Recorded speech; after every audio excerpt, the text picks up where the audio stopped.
அறுத்து எரி. கருப்பப்பை உனக்கு எதுக்கு? உங்க அம்மா ஈவேராவை பெற்ற அம்மா அதை செஞ்சிருந்தாங்கன்னா இந்நேரம் இந்த ஈவேரா தலைவலி எங்களுக்கு இருந்திருக்காங்க.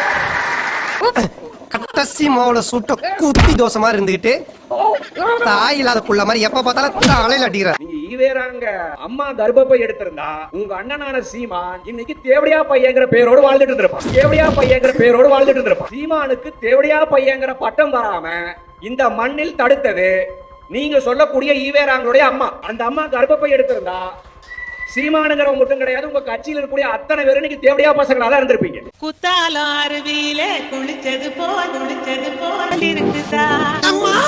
சொன்ன இந்த தேவடியா பையங்கிற இந்த வார்த்தையும் அத்தியாயம் 8 ஸ்லோகம் 415 பாப்பானுக்கு கடை விடக்கூடிய, பாப்பானுக்கு எச்ச வேலை செய்யக்கூடிய இன துரோகிகளுக்கு இந்த பேரை தான் பாப்பா வச்சிருக்காங்க. இந்த அவமானம் உனக்கு தேவையா?